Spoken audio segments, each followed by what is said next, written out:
Queridas amigas, queridos amigos, sejam bem-vindos ao nosso estudo semanal de O Livro dos Espíritos, aqui através do canal do NEP, Paulo de Tarso. Continuamos a estudar a terceira parte de O Livro dos Espíritos, ou o terceiro livro desta obra de Allan Kardec. Essa terceira parte nos ensina sobre as leis morais. E hoje iniciaremos juntos o quarto capítulo dessa terceira parte, o capítulo que tem o título da Lei de Reprodução. Estudaremos juntos as questões que vão de 686 a 694, e essas questões compõem 3 itens desse quarto capítulo. O item População do Globo, o item Sucessão e Aperfeiçoamento das Raças e o item Obstáculos à Reprodução. Antes de iniciarmos o nosso estudo, vamos à nossa prece inicial. Amado Mestre Jesus, Divino Amigo, todos nós nesse momento vamos elevar nossos pensamentos, buscando Sua imagem redentora, Sua imagem de sabedoria, pensando no Senhor pertinho de cada um de nós, trazendo as renovações tão necessárias à sequência de nossas vidas terrenas, e entregaremos em Suas mãos misericordiosas, a partir de agora, nossas faculdades, nossas potencialidades, para que o Senhor nos conduza nos caminhos do aprendizado e da prática do Seu Evangelho de luz, através das obras de Allan Kardec.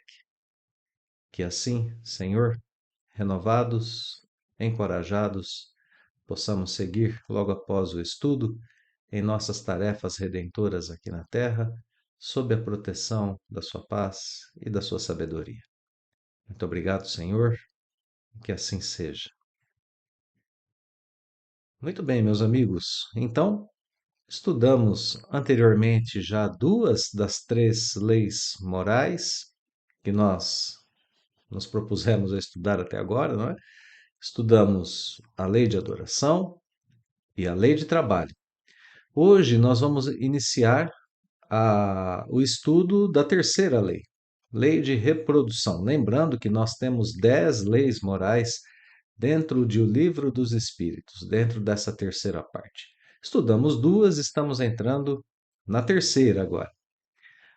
Dentro da lei de adoração, nós vimos ali a ideia de que a oração não é apenas algo religioso, algo místico, mas é uma força dinâmica. Depois estudamos a lei de trabalho como uma certa sequência dessa lei de adoração, porque não basta adorar de modo contemplativo. Não, nós precisamos também trabalhar. Agindo no bem, agindo na caridade, nós estamos também adorando a Deus, não é?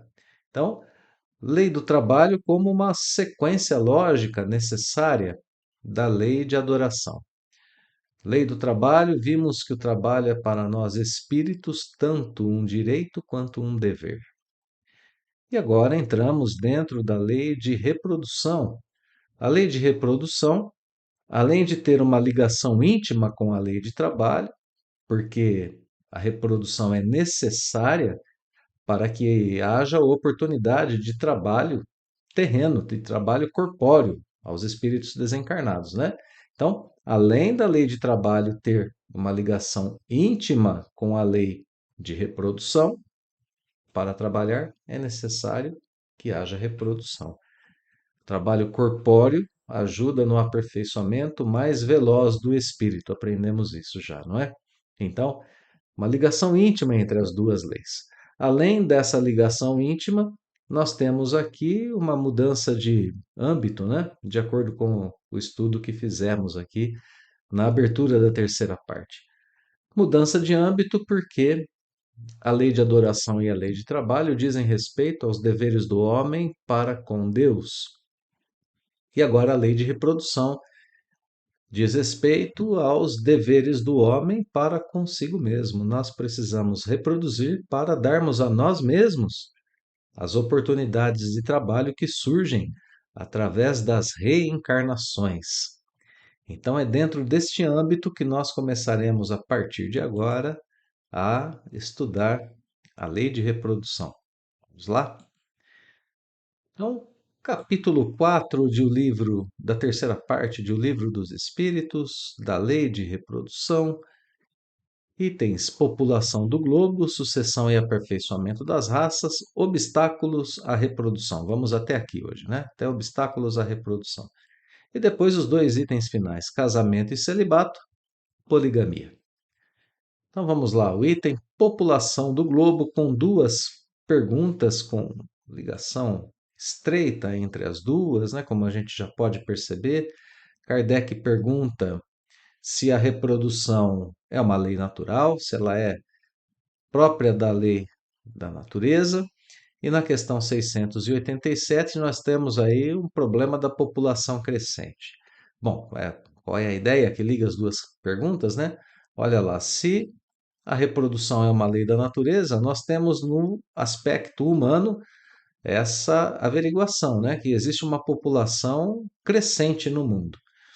Então, como balancear a ideia de uma lei natural que está aparentemente causando um excesso na vida terrena, né? Kardec vai perguntar na questão 687 se, tendo a população sempre nesse sentido crescente, chegaria um tempo em que a raça humana estaria com os indivíduos de forma excessiva na Terra. Teríamos muitas pessoas e o planeta não seria capaz de manter, né? Então, essa é a ideia que une as duas questões aqui, 686 e 687. Se é natural, porque a gente tem a impressão de que uma hora vai faltar espaço, né? Vão faltar recursos. Essa é a ideia que está sendo trabalhada. Então vamos lá, na questão 686, nós vemos que sim, a reprodução é da lei natural. Porque sem a reprodução, o mundo corporal pereceria, não teríamos mais o mundo corporal sem a lei de reprodução. Então, reprodução é uma lei natural, é necessária à manutenção do mundo corporal. A natureza, nós podemos pensar aqui por um instante que a natureza tem essa sua característica em si mesma. Ela se regenera e gera novos indivíduos incessantemente. É o que Leon Denis vai chamar de geração perpétua na obra Depois da Morte, né? Então, por toda a parte que a gente vê, a vida se renova. Vida engendra vida, desde os organismos mais simples até o homem, né? Que é o ser mais complexo da cadeia biológica terrena. Então vejamos, né? A reprodução para o planeta Terra não está posta apenas como um fenômeno puramente biológico. Do ponto de vista do espiritismo, existe um serviço espiritual prestado pela lei de reprodução, né? Então, temos a lei de reprodução e ela serve a um propósito espiritual. Portanto, a lei de reprodução serve aos dois planos da vida, embora, no primeiro olhar, possa parecer que nós estejamos falando apenas sobre coisas materiais. Não, a lei de reprodução, ela serve ao princípio inteligente desde as formas mais simples, orgânicas mais simples, até a forma orgânica mais complexa, que é o homem, dando ensejo ao princípio inteligente, ao espírito, né, com E maiúsculo, por sua vez, de reencarnar e de progredir. Então, sim, ela faz parte da lei da natureza. A lei de reprodução é algo previsto por Deus. 687, então. E a questão agora da população crescente que nós vemos em nosso planeta? Uma preocupação muito própria da época de Kardec e até de algumas décadas depois, porque naquelas épocas da humanidade, ali, né, meados do século XIX, 1857, quando surge a primeira publicação de O Livro dos Espíritos, era muito comum observarmos as famílias tendo muitos indivíduos, nascendo, né, dessas famílias. E até em nossas próprias famílias, né, se a gente buscar, para quem tem mais ou menos a minha idade, aqui, né, perto dos 50 anos, para quem buscar a geração de seus avós, verá que seus avós, e até mesmo para alguns ainda os seus pais, tiveram famílias muito numerosas. E aqui, pela própria observação do que acontecia a essas épocas, era natural que houvesse essa preocupação, dizendo assim: poxa vida, cada família tem 5, 6 filhos, algumas muito mais, né? Algumas 10 filhos e assim por diante. E essas famílias essas pessoas, né, começam naturalmente a se relacionar e a gerar outras famílias com a cada casal, né, com 10 filhos, novamente 5 filhos. Então, é um crescimento exponencial, né, e observável na época de Kardec, não tão observável nos nossos dias de hoje, né? Hoje em dia, nós olhamos para os casais, olhamos para as famílias e vemos ali um filho, 2 filhos, muitos sem filhos, por uma série de fatores que levaram a essa situação atual. Mas aqui na época de Kardec, essa era uma preocupação, ainda hoje é uma preocupação, que a gente vê que em poucas décadas a população global cresceu de modo assustador, né? Até não muito tempo atrás, nós tínhamos na Terra, como vemos aqui com Emmanuel, nós tínhamos na Terra 2 bilhões de espíritos encarnados. Hoje são da casa dos 8 bilhões de espíritos encarnados. Então, é, há muito que se pensar, né, para essa nossa situação aqui na Terra. Então, ainda é uma preocupação que parece que, pela observação das formações familiares, teve um arrefecimento, né, no quadro de número de indivíduos, mas ainda é uma preocupação para os dias de hoje e que a gente vai precisar trabalhar um pouco. Então, como lidar com isso, né? Só estou querendo dizer aqui, amigos, que é, era uma preocupação para a época de Kardec, ainda é para hoje, né? Apesar da observação do núcleo familiar ser um tanto diferente. Então, em algum momento a população do globo será excessiva? A resposta é não. Não. Deus a isso provê e mantém sempre o equilíbrio, a harmonia do conjunto, como está aqui ao final da questão, né? O homem só vê um cantinho do quadro, ele não vê do quadro da natureza, né? E vendo só um cantinho do quadro da natureza, ele não consegue julgar pela harmonia do conjunto. Então, a resposta à questão 687 dá aqui para a gente uma, é, um parâmetro, né, de algo que nos leva a pensar que há uma ação de um plano da vida superior gerenciando a questão da população terrena. E é Deus. Esse, esse âmbito, né, de gerenciamento está nas mãos de Deus. Deus mantém sempre a harmonia do conjunto e sempre o equilíbrio. Então, nós podemos pensar para a resposta a essa questão em pelo menos três instâncias, né, em que acontecem esse controle, melhor dizendo, 3 instâncias para esse controle da população global. O primeiro deles é justamente essa transfusão da população global. Existe um intercâmbio incessante entre a população encarnada e a desencarnada. Quem está aqui volta para lá e quem está lá vem para cá. Esse próprio intercâmbio, né, incessante entre os dois âmbitos da vida causa um certo equilíbrio e ele pode ser usado para esse equilíbrio pelas mãos divinas. Existe uma gestão espiritual da matéria.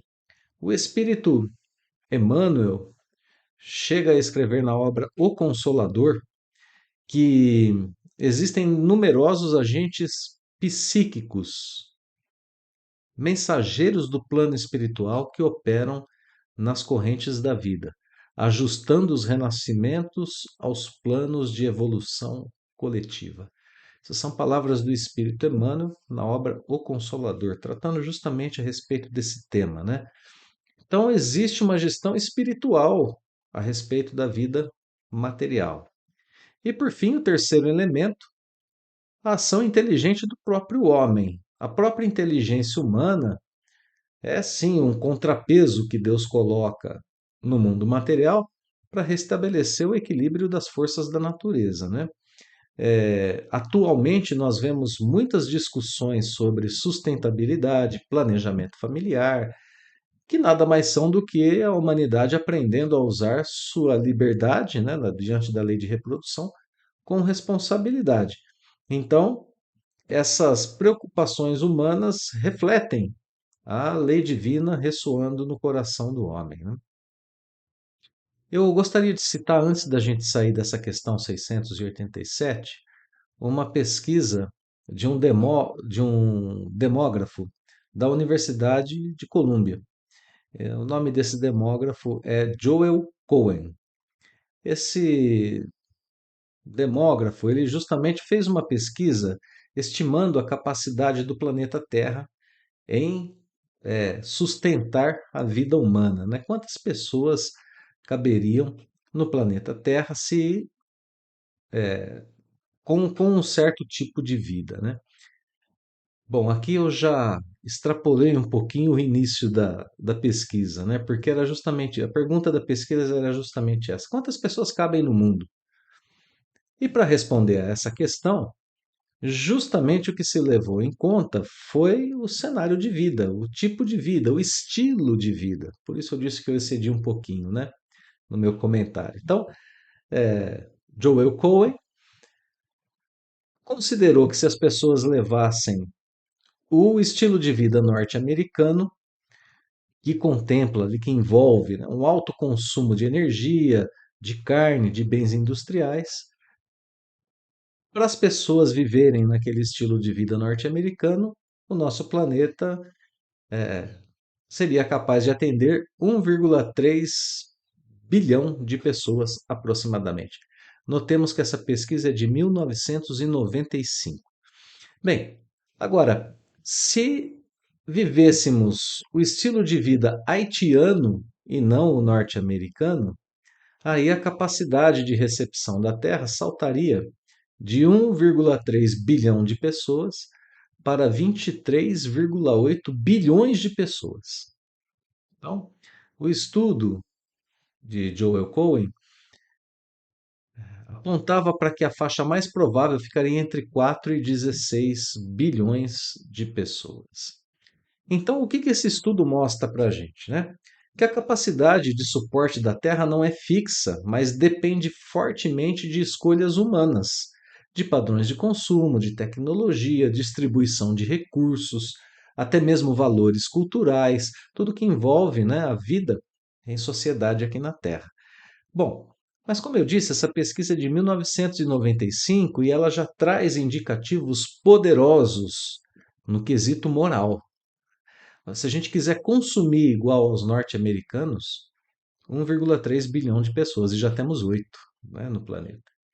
Se tivermos um estilo de vida mais simples, como o estilo de vida haitiano, né, que envolve desde baixo consumo de industrializados até uma dieta mais simples, aí a gente salta para 20, quase 24 bilhões de pessoas. Então, veja só, né? Aspectos dessa pesquisa de Cohen, considerando padrões, né, norte-americano e padrão haitiano de vida. Chega a considerar 24 bilhões de pessoas. Pesquisas mais recentes, entre 2023 e 2025, apontam que para padrões sustentáveis de vida, o ideal para a Terra seria até 4 bilhões de pessoas. Para padrões sustentáveis de vida, levando em consideração ainda um certo consumismo, né, para o planeta Terra. Bom, Essas são faixas de estimativas entre a pesquisa de Cohen e mais recentes. Critérios, alguns critérios principais. Cohen usou como critérios consumo de recursos, estilo de vida, tecnologia disponível e assim por diante. As pesquisas de hoje incluem, além desses critérios, mudanças climáticas, pegada ecológica, perda de biodiversidade, limites planetários e assim por diante, né? Então, o que que a gente tira desses dois estudos, o de Cohen em 1995 e os mais modernos? De qualquer forma, para qualquer um dos estudos, a capacidade do planeta Terra não é fixa. Depende das escolhas humanas e dos padrões de consumo. A capacidade global está diminuindo devido principalmente às questões ambientais, né? Devido ao aquecimento global e, portanto, à ação humana. Vejamos, né, que esse conceito de quantas pessoas cabem no planeta é um conceito bastante elástico e depende muito das condições de vida. E só para a gente ter uma ideia de como que isso conversa muito com a doutrina espírita, na obra Roteiro, capítulo 9, intitulado O Grande Educandário, o Espírito Emmanuel diz que a Terra é um educandário, né? Grande educandário de portas abertas ao ensino. E ele fala, naquela época em que ele escreveu o livro, já décadas atrás, né, no século, um século quase atrás da gente, né, aí, século XX ainda, né, pelas mãos de Chico Xavier, então várias décadas, né, aí no passado, que havia naquela época 2 bilhões de espíritos encarnados. Repito, né, hoje já são 8, hoje são 8. E que haviam mais de 20 bilhões de almas conscientes desencarnadas, além daquelas que trabalham com os serviços do progresso planetário, que são almas menos evoluídas, né? Espíritos que trabalham no controle da natureza, vamos dizer assim, como a gente já estudou anteriormente, né? Bom, fiquemos na faixa de espíritos conscientes, para usar a terminologia de Emmanuel, né? 20 bilhões mais 2, 22 bilhões.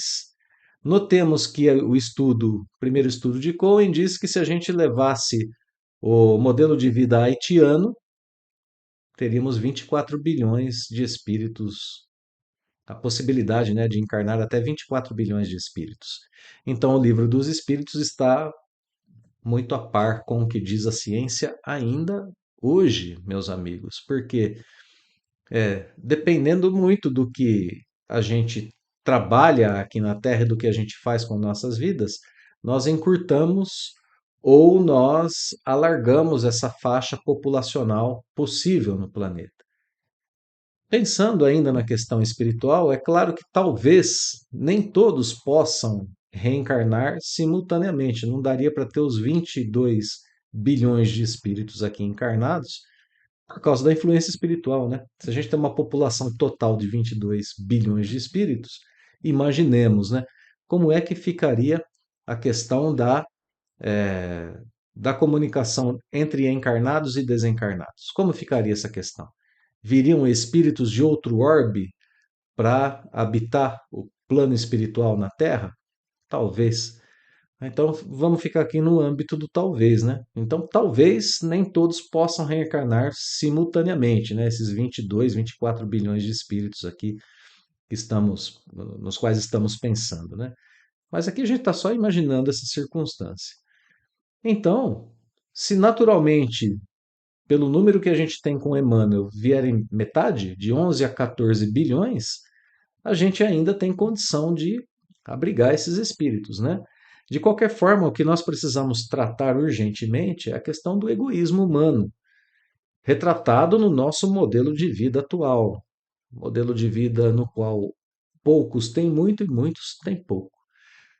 Um modelo em que a maioria das pessoas que têm acesso a algum tipo de tecnologia vivem dentro de um consumismo exagerado, dentro de um modelo, né, de produtividade que precisa ser cada vez maior para sustentar o próprio modelo econômico em que nós vivemos. Enfim, né, não nos cabe aqui julgar e, a economia, né, do nosso planeta Terra. Não somos especialistas em economia, não somos especialistas em finanças, mas a gente pode, do ponto de vista moral, ter a certeza de que a humanidade está exagerando em muitas coisas no que diz respeito à vida material. Nós poderíamos, todos nós, ter uma vida um pouquinho mais simples, todos nós, né? Para que todos tivessem uma vida melhor. Ter uma vida mais simples não significa ter uma vida necessariamente pior. Não, pelo contrário. Quanto menos pressão teríamos em nossas vidas se não colocássemos para nós mesmos os objetivos de trocar de carro todo ano, de celular a cada novo modelo, de roupa a cada estação e assim por diante, né? Viveríamos uma vida com bem menos pressão, uma vida mais tranquila e poderíamos assim abrir as portas de alguns recursos para também irmãos mais necessitados. Então, vamos em frente. Segundo item do estudo de hoje, sucessão e aperfeiçoamento das raças. Com toda a licença aqui, né, que a gente já e observação a respeito da palavra raças que está colocada aí no item, né? Já trabalhamos essa ideia por detrás de O Livro dos Espíritos, por detrás dessa palavra presente em O Livro dos Espíritos, e por isso não vamos trabalhá-la novamente. Nós vamos nos referir às questões aqui, mantendo esse vocabulário da palavra raças. Essa própria edição que a gente trabalha aqui de Guilom Ribeiro, né? Ela está sempre trazendo essa nota 17 aqui, obviamente com outras numerações no decorrer da obra, pedindo para que a gente veja a nota explicativa na página 477, para que não sobre nenhum tipo de pensamento ou de ideia dizendo que Allan Kardec era racista por usar esse vocabulário em O Livro dos Espíritos. Nós vamos mantê-lo por uma questão de facilidade para o nosso estudo, né? Vamos manter essa terminologia, vamos manter esse vocabulário. Mas quem tiver ainda alguma dúvida pode recorrer a estudos anteriores ou buscar aqui a nota explicativa na página 477, né? Falando sobre por que Kardec não é racista, né, meus amigos? Vamos lá. 688. Neste momento, raças humanas que evidentemente decrescem. Chegará um momento em que terão desaparecido da Terra? Sim, é um fato, né? E outras lhe tomarão o lugar. Como em algum dia, outras tomarão o nosso lugar. Então, a sucessão é algo natural do planeta Terra. A sucessão das etnias é algo natural à vida material no planeta Terra. Aqui é preciso que nós olhemos além da superfície biológica para que entendamos que há um plano majestoso da evolução regendo o nosso planeta. A questão 688 nos confronta com uma realidade que é algo histórico. Etnias aparecem e desaparecem do planeta Terra constantemente. Os espíritos esclarecem que isso ocorre para que outras tomem o seu lugar. Sendo assim, nós temos aqui não uma extinção sem sentido, mas um processo de renovação e de progresso constante, porque nós temos notícias de do homem primitivo, por exemplo, com um corpo bem diferente do nosso, né, do que temos hoje. Então, o progresso do espírito acompanha o progresso do corpo que ele reveste, é um princípio que nós já vimos nas obras básicas. Seguindo então, os homens atuais formam uma criação nova ou são descendentes aperfeiçoados de seres primitivos? Olha que a gente acabou de falar, né, sobre os homens primitivos. E aqui, nessa questão, Kardec quer saber agora a respeito dessa situação, né? Ora, afinal de contas, nós somos uma criação nova, nossos corpos são uma criação nova, ou eles vêm de outros seres corpóreos. A própria ciência, na época de Kardec, já confirmava, já aventava, né, já trabalhava com a possibilidade de que o aparecimento do homem é muito anterior àquilo que dizem as escrituras sagradas, né? E já apontava para essa questão do progresso entre as etnias. A obra de Darwin é contemporânea à obra de Kardec e já haviam estudos ali trabalhando essa possibilidade. Então, no livro dos Espíritos, nós temos primeiramente uma resposta que vem é, apontando para o âmbito espiritual. Olha que curioso, né? Kardec pergunta se nós somos o aperfeiçoamento de seres primitivos, enquanto homens, os homens atuais, né? Nossos corpos, é o que Kardec pergunta. E a resposta vem dizendo que são os mesmos espíritos que voltaram para se aperfeiçoar em novos corpos. Mas, obviamente, né, ainda estamos longe da perfeição. Então, a primeira coisa que a gente tem nessa resposta é uma perspectiva espiritual. Curioso, né? Kardec pergunta sobre corpos e a resposta diz são os mesmos espíritos. Como se dissesse assim nas entrelinhas. Eu estou preocupado com o corpo por quê? A gente está aqui falando de leis morais, né, de progresso espiritual. E a pergunta a respeito do corpo, deixa o corpo para a ciência terrena, né? É claro que aqui eu estou divagando um pouquinho, né? Estamos refletindo um pouquinho sobre o que os espíritos talvez quisessem dizer para Kardec com essa resposta, né? Mas ainda assim, uma resposta que chama a nossa atenção, né? Olha, vamos nos preocupar com o lado espiritual, nós somos os mesmos espíritos. A atual raça humana, que pelo seu crescimento tende a invadir toda a Terra e a substituir as que se extinguem, terá sua fase de decrescimento e desaparição também, né? De novo, retomo o que foi dito anteriormente, né? Virão outras mais aperfeiçoadas, que descenderão da atual, como os homens civilizados de hoje descendem dos seres brutos e selvagens de seus tempos primitivos. Então, a questão aqui, ela aponta para uma chave espiritual, né? Que desvenda esse mistério. Os homens de hoje não são uma criação nova, mas eles são descendentes de si mesmos do plano na questão espiritual e de corpos de homens primitivos na questão corpórea. Nossa ciência já diz isso, né? Que foi que as etnias novas nasceram mais recentes, né? As etnias mais recentes nasceram do cruzamento de Homo sapiens e Neandertais, por exemplo, né? Então, a nossa ciência hoje já sabe disso. Precisamos entender é que os espíritos progridem e que os corpos vão ficando cada vez mais sutis para hospedar esses espíritos no mundo corpóreo, né? Até porque a gente viu há pouquíssimo tempo aqui que o trabalho é para que a nossa inteligência progrida, não é assim? O corpo mais sutil desafia a inteligência a progredir.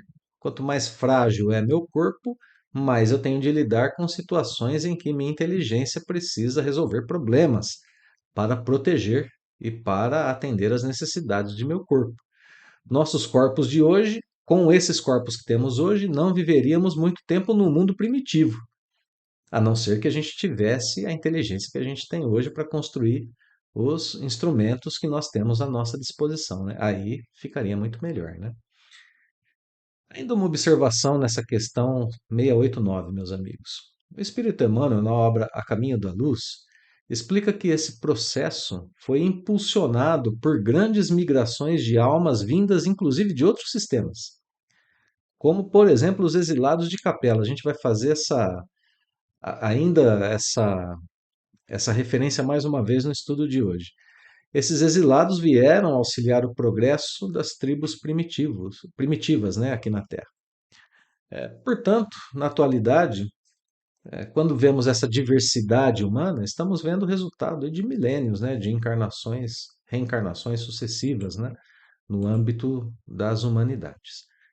Agora nós temos a sequência, né, entre 689 e 690. Kardec insiste na questão, olha aqui, ó, do ponto de vista físico, são de criação especial, olha aqui, ó, os corpos da raça atual ou procedem dos corpos primitivos mediante reprodução. Kardec insiste, né? Só para a gente não deixar passar, essas notas aqui, 17, 18, 19, todas elas têm a mesma referência, viu, amigos? Ver nota explicativa na página 477. Essas notas são repetidas porque há muitas pessoas que estudam o livro dos Espíritos, não em sequência como fazemos, mas retiram deles algumas questões. Então, quando aparece a palavra raça, é natural que nós tenhamos a mesma nota explicativa. Então, foi uma decisão muito inteligente, né, da editora dessa edição do Livro dos Espíritos. Então vamos lá, Kardec insiste com a pergunta e a resposta agora vem de forma mais direta. A origem das raças se perde na noite dos tempos. Aqui, como a gente vai ver na resposta, todas elas pertencem à grande família humana. A grande família humana. Qualquer que tenha sido o tronco de cada uma. Elas puderam aliar-se entre si e produzir tipos novos. Como eu citei agora há pouco, né? O cruzamento de Neandertais com o Homo sapiens. E veja que interessante, Kardec chama, aqui os espíritos superiores, perdão, chamam esses cruzamentos de troncos. Um tronco seriam os Neandertais, o outro tronco, o Homo sapiens. É muito importante notar aqui que a resposta traz a desconstrução em si mesma, mais uma vez, de qualquer ideia racista. Qualquer tipo pertence à grande família humana. Qualquer etnia é considerada pelos espíritas como pertencente à grande família humana. Não cabe racismo dentro da doutrina espírita e muito menos no coração do espírita. Se tivermos ainda como atavismo de existências passadas, cuidemos dele em nós. Cuidemos profundamente, porque não nos cabe. Não nos cabe. Somos todos um tipo só de espíritos. Quando reencarnamos, vestimos corpos com características um pouco diferentes uns dos outros. Ainda assim, uma só família, a grande família humana. E assim, meus amigos, embora as nossas origens se percam no tempo, todas as etnias pertencem a uma só família. E tiveram que se aliar para produzir os corpos que nós revestimos hoje. Então não há racismo nem preconceito dentro da doutrina espírita. O espiritismo, na sua mais sólida base de análise, inclusive a um plano material, sustenta a fraternidade entre os homens, diante de leis naturais, né? Então eu disse que a gente ia fazer mais uma referência à obra A Caminho da Luz. A partir do tópico Um Mundo em Transições, o Espírito Emmanuel explica que há muitos milênios vieram dos orbes de Capela grandes comunidades espirituais que trouxeram para cá, ou que vieram para cá, né, essas entidades espirituais que não podiam mais ficar em capela porque lá houve progresso e esses espíritos não progrediram. Então vieram aqui para o nosso planeta Terra. São recebidos aqui por Jesus, que os recebe com muito amor, com muito carinho, dá a eles a missão de reencarnar no seio das raças ignorantes aqui na Terra, e então, assim, com o auxílio desses espíritos degradados, naquelas épocas mais remotas do nosso progresso material e espiritual, essa essa mescla de espíritos operou as experiências necessárias para que os fluidos renovadores da vida aperfeiçoassem, segundo a obra, né, a caminho de luz, a caminho da luz, aperfeiçoassem os caracteres biológicos das etnias humanas. Então, aqueles espíritos reencarnavam aqui e produziam, assim, descendentes que foram se transformando do ponto de vista espiritual e do ponto de vista material. Fica a dica, né? Obra A Caminho da Luz. Vamos adiante. Kardec continua agora ainda trabalhando o caráter físico, né? Do ponto de vista físico, qual o caráter distintivo e dominante das raças primitivas? O que eles tinham de diferente em relação a nós?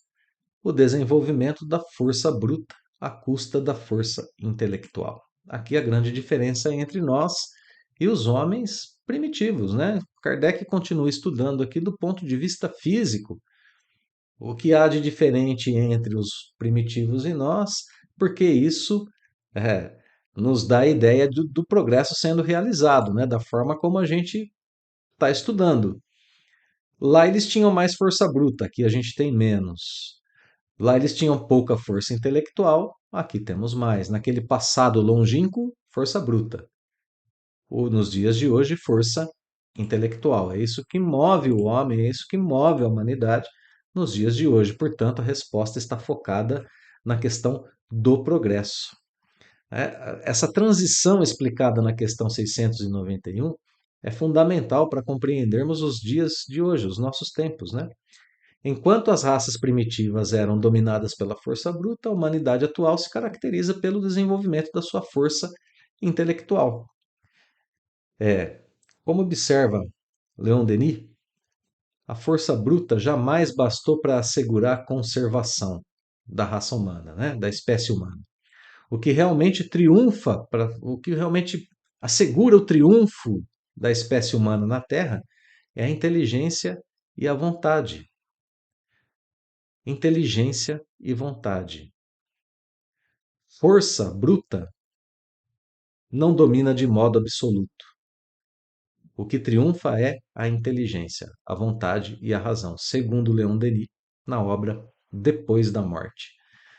Hoje o homem faz muito mais do que seus antepassados porque aprendeu a utilizar as forças da natureza e aprendeu isso através da sua inteligência. Questão 692, vamos lá, sigamos adiante. Seria contrário à lei da natureza o aperfeiçoamento das raças animais e vegetais pela ciência? Seria mais conforme a lei natural deixar que isso seguisse o seu curso natural? Agora aqui estamos estudando a questão da influência humana no progresso vegetal e animal. Aqui a gente tem, né, um estudo muito forte aqui, muito poderoso, né, para os dias de hoje. Principalmente quando o homem trabalha com questões na parte genética, na parte do combate de pragas, infestações às plantações e assim por diante. Então, como viria essa resposta? Tudo se deve fazer para chegar à perfeição. O próprio homem é um instrumento de que Deus se serve para atingir seus fins. Favorecer a perfeição é corresponder às vistas de Deus. Então depende do objetivo, né? O homem é co-criador. E a gente muitas vezes questiona se a intervenção humana na natureza é de fato lícita. Muitas vezes questionamos se são lícitas, como aperfeiçoamento de raças, animais e vegetais. E isso pode ser feito? A resposta à questão 692 é um sim, né? Tudo se deve fazer para chegar à perfeição. Olha aqui, mas tem o objetivo, né? É com vistas à perfeição dos seres. É com vistas à melhoria da vida. Jamais com vistas ao egoísmo, à satisfação de prazer, à vaidade, ao orgulho. Não. Depende do que se quer. E é por isso que Allan Kardec vai lançar a 692A, dizendo que geralmente os esforços que o homem emprega nesse sentido nascem de um sentimento pessoal e só objetivam seus gozos, seus prazeres. E aí a pergunta, né? Isso lhe diminui o mérito? Então, intenção, né? Sendo analisada aqui na questão 692A. Resposta diz: bom, o mérito do homem pode ser até nulo, mas se o progresso se realizar, isso não importa, né?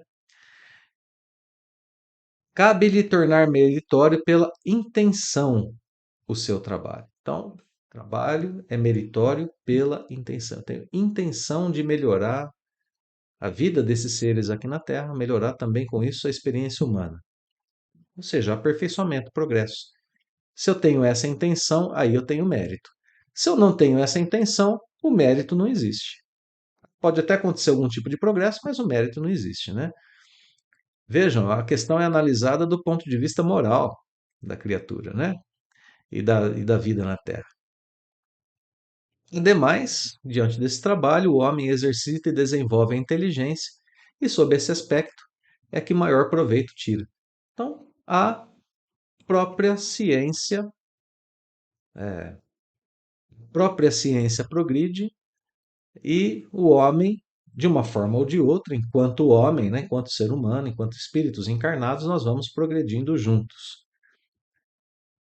É, veja só, né, meus amigos, vejam só. A ciência biológica ainda, muitas vezes, ainda que, né, muitas vezes limitada por visões materialistas, encaminha-se para uma união com a verdade suprema, porque de uma forma ou de outra causa progresso. Quando o homem exercita sua inteligência nessas pesquisas, ele está, mesmo sem o saber, colaborando com a alma do Criador, pois está interferindo no plano material para a melhoria desse plano material e crescendo, né, no que diz respeito a si mesmo no plano intelectual. Camille Flammarion, na sua obra Deus na Natureza, lembra que não há limite para o poder que opera através da seleção natural e que a vida se adapta a relações, mesmo diante de relações cada vez mais complexas. Bem, o que isso quer dizer? Quer dizer que mesmo a interferência humana está prevista na lei divina. Né? Lendo aqui Camille Flammarion, né, não existe limite para o poder que opera através da seleção natural. Isso está na natureza do planeta. Mas que isso também se adapta diante de relações cada vez mais complexas, mesmo diante da ação humana. A gente pode até pensar, né? A frase de Flamille, é, perdão, Camille Flammarion. Agora sim saiu. Ia sair aqui um nome completamente diferente, né, amigos? Bem, vivemos um período aqui na Terra de grande transição. Já pudemos fechar esse item com a ideia de que etnias do passado deram lugar à nossa, que a nossa também está em processo de maturação para se tornar uma nova geração daqui a um tempo, e o progresso moral terá que equilibrar o progresso intelectual durante esse processo. Então, muito interessante esse estudo, porque nos dá perspectivas da ação humana também, e cabe para a ação humana nos dias de hoje, embora o Livro dos Espíritos seja de meados do século XIX, né? Muito importante a gente lembrar disso.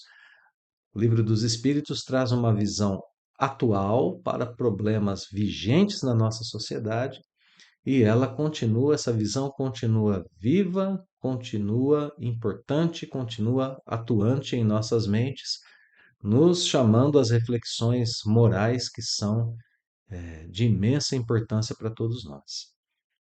Muito bem, amigos, vamos para as duas últimas questões. Último item do estudo de hoje: obstáculos à reprodução, porque até aqui se falou sobre a reprodução, principalmente no aspecto animal e vegetal, aqui terminamos com ele, né? Mas agora Kardec vai aprofundar um pouco mais a questão da reprodução no que diz respeito ao ser humano. Primeiramente, na questão 693, perguntando se são contrários à lei da natureza leis e costumes humanos que têm por efeito criar obstáculo à reprodução. E na 694, Kardec ainda vai completar dizendo o que a gente deve pensar dos usos cujo efeito consiste em obstar a reprodução apenas para a satisfação da sensualidade. Então são duas perguntas muito fortes aqui, né? Na 693, costumes e leis em geral sobre a reprodução. Lei e costumes humanos confrontadas com a lei natural. Então, resposta 693. Tudo que embaraça a natureza em sua marcha é contrário à lei geral. Então, se tiver alguma lei ou costume humano contrária à marcha da natureza, estamos contrários à lei geral. E Kardec pergunta: entretanto, existem espécies de seres vivos, não está falando mais aqui apenas sobre seres humanos, né? Que se tivesse uma reprodução indefinida, seria nociva a outras espécies. Então, o homem pratica ato repreensível impedindo essa reprodução? Kardec foi fundo na questão, né? Deus concedeu ao homem, sobre todos os seres vivos, um poder que dele deve usar sem abusar. Então, especificamente no reino vegetal e animal, o homem pode refrear a marcha da natureza, fazendo uso da sua inteligência sem abuso, ou seja, tendo uma ação movida pela sua inteligência, mas também pelo seu âmbito moral. É sempre preciso pensar no âmbito moral. Eu gostaria de notar aqui com vocês que a sequência da resposta diz: pode, pois, regular a reprodução de acordo com as necessidades. E aqui nessa palavra necessidade, né? Que tem surgido com muita frequência em nosso estudo aqui na terceira parte do Livro dos Espíritos, nós temos a grande chave das decisões humanas. Isso é realmente necessário. E veja que não é uma coisa muito fácil medir, mensurar a necessidade entre a individualidade e muito menos entre a coletividade humana. Para a individualidade, cada um de nós tem que ficar perguntando a si mesmo o tempo todo: é necessário esse celular mais novo? É necessário esse carro mais novo? Né? No âmbito da vida social, é necessário que freemos a reprodução dessa espécie? É preciso perguntar o tempo todo sobre a necessidade, fazer as experiências, analisar os resultados, né? Ter humildade para retornar atrás, retornar um passo quando preciso, mudar as atitudes e assim por diante, né? O homem precisa avaliar a sua própria ação diante da existência do equilíbrio, da existência, né, das espécies para o equilíbrio biológico no planeta Terra, né? Então, olha só, diferente dos animais, né, que agem por instinto, o homem atua com conhecimento de causa. Olha que a ação inteligente do homem é um contrapeso, outra vez, né, que Deus dispôs para restabelecer o equilíbrio entre as forças da natureza. Os animais também podem concorrer para a existência desse equilíbrio. E um exemplo disso, né, que o homem une todas essas coisas, é que, na atualidade, o homem já trabalha com certos agentes naturais para o problema das infestações de pragas nas plantações. Isso já é possível nos dias de hoje. Então, a gente já vê que há uma ação humana colocando ali, né, um combatente natural para as pragas nas plantações. É interessante a gente ver que o Livro dos Espíritos ensina justamente esse caminho para a gente, né? Então, existem formas de trabalho em que o homem pode interferir na natureza e sem que para isso ele agrida o meio ambiente. É um caminho de sustentabilidade que já estava aqui, no mínimo, né, nas entrelinhas das respostas do Livro dos Espíritos, falando aí sobre a reprodução. Bom, e como a resposta a 693A caiu, né, nesse detalhe dos seres vivos em geral, a 694 volta à especificidade do tema, no que diz respeito à reprodução humana. Última questão do estudo de hoje, né? Então, Kardec pergunta o que pensar, né, dos usos cujo efeito consiste em obstar a reprodução para a satisfação da sensualidade. Aqui nós temos a contraposição de sensualidade com espiritualidade, sensualidade com lei natural, porque a sensualidade é própria, né? É uma inclinação do espírito, é um desejo do espírito, mas do outro lado é a grande luta, né, da moralidade humana, saber qual é o equilíbrio entre a sensualidade, que é algo próprio do espírito, e a lei natural. A resposta é muito simples, né? Quando o homem age desse jeito, isso apenas prova a predominância do corpo sobre a alma e quanto o homem ainda é material. Então não vem assim uma crítica mais profunda sobre isso no Livro dos Espíritos, Mas existe ali um alerta, né? É preciso encontrar, mesmo nesse âmbito, as questões da necessidade, tanto para o refreio, né? Tanto para esse momento em que o ser humano escolhe colocar um obstáculo à sua própria reprodução, quanto para a sensualidade. Nenhuma das duas coisas está completamente liberada. É preciso notar as questões de necessidade diante da vida que se vive. Porque há, sim, meus amigos, muito progresso realizado pela humanidade desde a primeira revelação com Moisés. Depois de Moisés veio o Cristo, e para que tivesse vindo o Cristo, já precisava ter sido realizado um progresso pela humanidade. De Jesus para a doutrina espírita, outro progresso. E do nascimento do Espiritismo para hoje, nós ainda temos algum tipo de progresso já sendo realizado. Claro, vivemos as, as voltas, né? Vivemos as nossas relações ainda com o tratamento do egoísmo, do orgulho. Só que há aqui algo que precisa ser notado.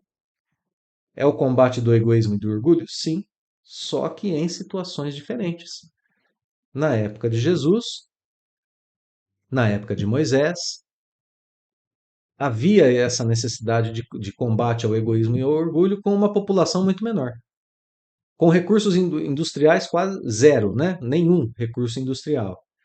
Com uma ciência da medicina extremamente limitada. Vejam, hoje, até mesmo com recursos alimentícios extremamente, comparados com hoje, extremamente mais limitados. Hoje nós vivemos esse mesmo combate ao orgulho e ao egoísmo, num planeta que está mudando de provas e expiações para regeneração. No entanto, os desafios são outros, porque a população do planeta é maior, as necessidades mudaram, chegaram novidades no plano da globalização, no plano da ação humana sobre o meio ambiente, que nunca tinha sido enfrentado antes. Então, nós precisamos, é, numa linguagem muito atual, nós precisamos renovar o nosso espírito diante dos desafios que o mundo nos apresenta. Entendendo, enfim, aqui com o final de hoje do Livro dos Espíritos, que o sexo é algo divino. Deus permitiu que o ser humano tivesse o sexo e tivesse prazer no sexo. Portanto, ele não é um erro da natureza, mas é um presente divino para o homem que precisa se reproduzir. Imagine, né? As dificuldades que a gente tem em fazer aquilo que a gente não gosta, se isso fosse ali relacionado ao ato sexual ser doloroso, por exemplo. O ser humano já não se reproduziria há muito tempo, né? Não, tem que ter o prazer no sexo, até para que o homem possa aprender com ele a amar também, né? Assegurando a alegria de viver com os recursos, com todos os recursos da sua existência corpórea, inclusive. Um atributo da divindade, tanto quanto a inteligência e o sentimento. Espíritos como Emmanuel, Joana de Ângeles, o próprio André Luiz, tratam a questão do sexo como sendo uma uma faculdade humana que pode levar o homem à sublimidade, né? O problema é que a gente muitas vezes desvia o seu propósito. O problema reside na viciação do amor sexual, o abuso dessa faculdade sagrada, satisfação do egoísmo, satisfação puramente física, puramente do prazer. Isso pode nos levar, inclusive, a vícios, né? Como a gente vê na nossa sociedade hoje. Vícios relativos ao sexo que podem causar para o espírito débitos penosos diante da lei divina. Então, através do sexo, nós temos também ali o nosso dever, né, de evolução do sentimento. Mas isso retrata simplesmente o que é a trajetória humana na Terra também, né? A saída do reino dos instintos para o reino da razão, do sentimento. Lá nas etnias primitivas, a força bruta predominava. Hoje, precisamos agir mais pela inteligência e pelo sentimento. Grande aprendizado dessa passagem de O Livro dos Espíritos. Fechamos então com o Espírito Emmanuel, dizendo para nós que Lá no livro Religião dos Espíritos, capítulo 53, Sexo e Amor, escreve Emmanuel: ignorar o sexo em nossa edificação espiritual seria ignorar-nos. Urge, no entanto, situá-lo a serviço do amor, sem que o amor se lhe subordine. Numa instrução maravilhosa de Emmanuel, como sempre, né? Espírito Emmanuel guiando as nossas mentes, nossos corações, nos ajudando a entender que o uso que fazemos do nosso corpo e de nossas faculdades criativas, nossas faculdades de vida, definem o que nós somos no livro da nossa própria consciência e no livro de Deus. Então, meus amigos, passemos, né, a entender que a reprodução e o sexo são leis divinas de amor e renovação. Cabe-nos elevar esses impulsos, sublimar esses impulsos, transformando o amor-prazer em amor-serviço, em amor-progresso, em amor caridade, em amor, amor, para que a nossa passagem pela terra seja uma verdadeira ascensão rumo à plenitude espiritual. Bom, então com isso nós terminamos esses itens de hoje da lei de reprodução e continuaremos a lei de reprodução no nosso próximo estudo, a partir da questão 695, que inicia o item celibato, casamento e celibato. Muito obrigado, meus amigos, pela companhia em mais um estudo. Muito obrigado pela atenção generosa, pelos comentários que sempre temos visto aqui em nossos vídeos, sempre carinhosos, sempre de estímulo à continuidade da nossa tarefa, né, que decidimos juntos empreender, estudar o Livro dos Espíritos. Então, mais uma vez, o sincero agradecimento, profundo agradecimento, fraterno abraço, convite para estarmos juntos novamente na próxima semana e os votos de muita paz a todos, hoje e sempre.